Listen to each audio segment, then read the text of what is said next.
Hello, welcome to Piano with Georgia. I'm Georgia, and in today's video, we will be talking about eliminating pesky pauses from your piano pieces. So hop on your bench and let's get started.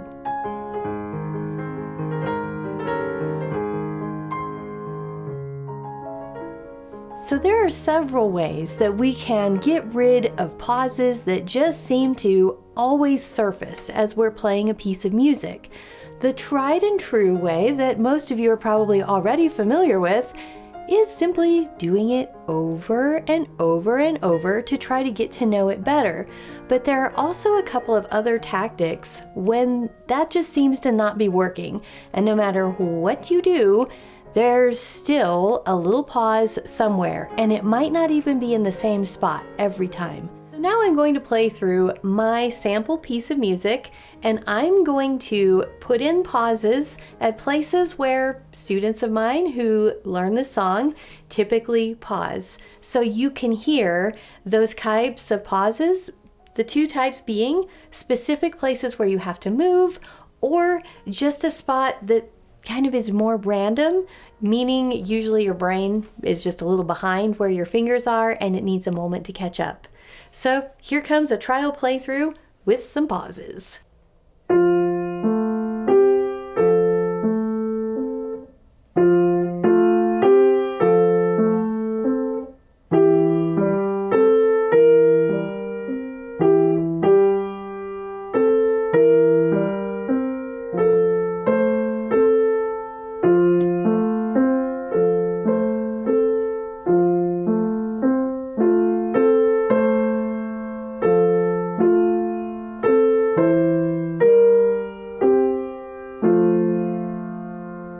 So you can hear in my playing of this piece, I did not play any wrong notes.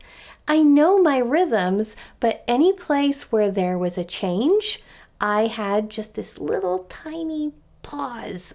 And then I kept going. Or other places, like the bottom line of this particular piece is a little more challenging.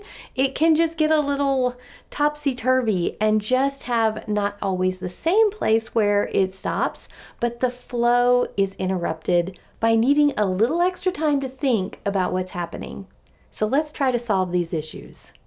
The first tactic I want to give you is super slow practice.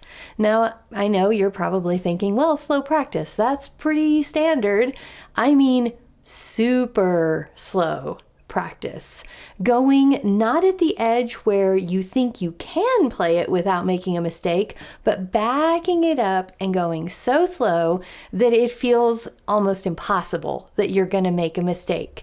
So today I've pulled up an example piece of music that I'm just going to use. Whatever you're playing is actually the right piece of music for you to try these tactics with. So super slow practicing, I find my most difficult thing to do with it is simply going slow enough. So frequently I will use a metronome to help me not fix rhythms, but to stay slow. So I would recommend a speed, again, that's just so slow that it feels almost ridiculous. There will be a point where if you go so slow, it almost becomes harder to play accurately than it does easier. Then that is too slow. So now I have my metronome clicking a steady 60 beat per minute sound. And my piece of music, I'm looking at it and I'm going to go ahead and make this equal to one quarter note, and I'm going to decide if this is regular slow or super slow as I play it. So let's give this a try.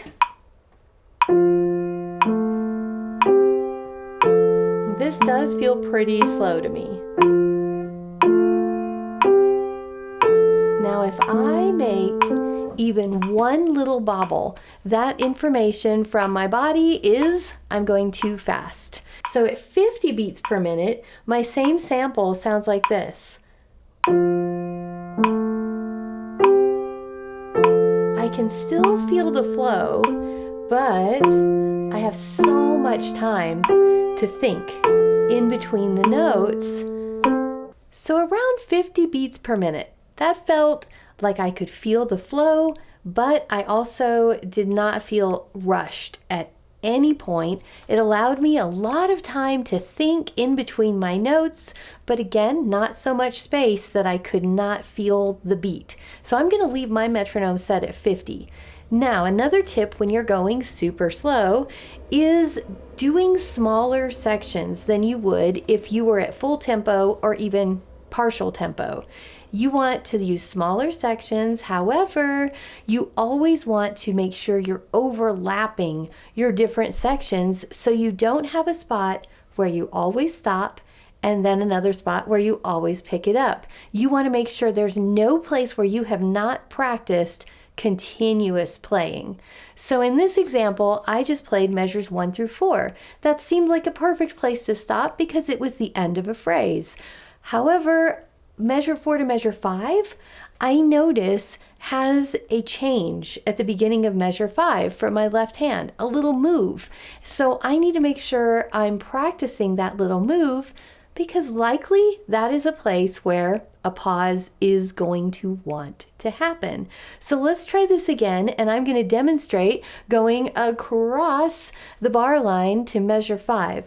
Sometimes those bar lines are not our friends. They're really helpful in visually keeping our eyes moving forward and keeping our eyes on track of where we are, but they always imply a barrier. We do not want to feel barriers in our music.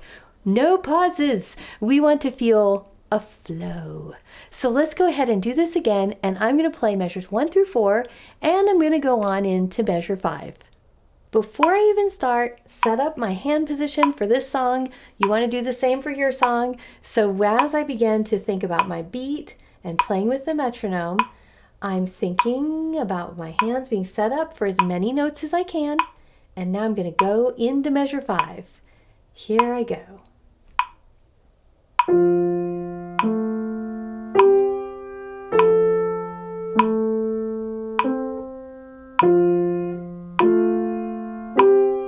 Now I can look ahead. My left hand needs to move. Right hand has that B flat. So I'm just going to stop. I think that's probably a good amount of material. 4 or 5 measures, maybe 6. You can verify that for yourself by, if you have pauses, then you're going too far. So super slow, small sections. Always change up what those sections are so you never have a bar line that you have not crossed at a super slow speed. Another way that you can approach getting rid of pauses is to determine a specific place where a pause is happening. This would be more of a habitual pause. This frequently will happen where you have a jump or a move or just a change of notes. So this one I always call backwards practice because we're going to start at the end of where the problem is or the note after the pause usually occurs. In this example that I have pulled up, I'm going to use a spot where my left hand has to move and I have to think ahead about getting to this new note. In this example, that is measure 5. So measure 5, note number 1, my left hand has to move from this F down to this E, but not only my finger 5, my entire hand really needs to shift so that I'm getting the notes for the full measure in place. Usually, the first note is the problem child. So what I would do, I'm going to leave out my right hand because you want to simplify as many other things as possible so you can focus on one challenge at a time. I'm going to start right here in measure 5 with finger 5 on E, finger 3 on G. This is where I want to land. So I'm just going to play those 3 notes of measure 5. Okay, I'm already there. This feels comfortable. What this is doing is this is helping you become very familiar with where you are going, or if it's a bigger jump, where you are landing. You have to know where you're going to go to get there without needing to think about it. So you probably want to repeat this about 5 times, 10 times if you want to be very thorough. Just find the spot, and play it. Now, once one hand becomes very easy, go ahead and do both hands before we add on any new material. So I'm going to do both hands right at measure 5. A huge temptation will be to keep on going. That's what we want to do. Whenever we start, we want to not stop. In this case, we have a planned stop because we have a specific thing we're trying to achieve, and if you keep going too far, your brain is going to become distracted with other issues. We want one issue. So again, I'm right on it, measure 5. Okay, now where the issue actually occurs is getting over the bar line from measure 4 to measure 5. What I'm going to do is I want to be very careful of not adding too much. I want to add one note. That's it, right before I have to move. So I'm going to go to measure 4, beat 3. I've moved my hand back into the position I will be in before this change, and I simply add one note in front. It's going to look like this. And again, you want to repeat this a minimum of 5 times, 10 times if you want to be more thorough, 20 times if you really want to go extreme. And the right hand has nothing to do right here, so I'm just going to keep doing my left hand. Whoop. Did you notice what I did there? I was about to add the note, but I did not have my entire hand in the previous hand position. To make it feel realistic, I need to get my left hand used to the change going across the bar line. So setting up like measure 4, and I prep, I think about measure 5, and you can even aim with your eyes where you're going to go, and then you do it.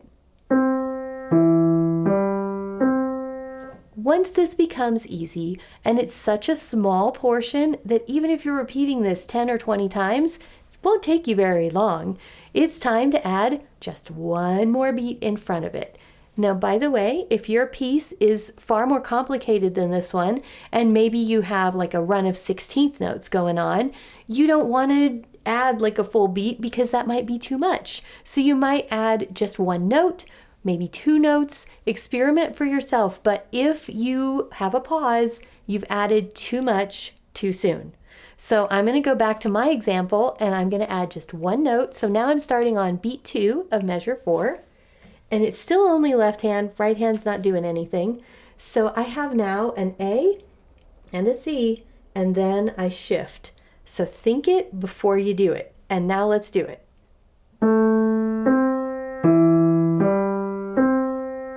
Okay, so repeat that a few times. Now, measure 5 does have right hand playing on beat 1, so I'm going to go ahead and set up my right hand and get it ready for what's happening on beat 1, doing more of a two-handed thing, even though in measure 4, my right hand has played on beat 1, so I'm just going to ignore that, and let's give it a try, both hands. Repeat that as many times as you need, then back it up again. Not too much. I'm just going to continue with my one beat pattern because I have a pretty simple rhythm going on here. Right hand plays this time, so I've got finger 3 ready on right hand, left hand, and we're going to try to get over that bar line with no pause. Here we go. That's probably a big enough section. So you continually keep adding on. You get what I'm saying by now. In one beat or one note, 2 notes, evaluate how much more you should put on in front as you make the section gradually bigger by if you make a mistake. If you make a mistake, add less. You could also try going different speeds. If you want to try maybe adding only one note, you could go faster and get over that bar line maybe at full tempo instead of going really slow. And eventually you want to try it from the beginning of whatever phrase you are, and that pause should be eliminated. So I hope these couple of ways of practicing getting rid of pesky pauses has been helpful. Please leave me a comment if you have questions about applying this to specific pieces you're playing. I love to read your comments. And also, please like and subscribe to support the channel, and I'll see you again next time.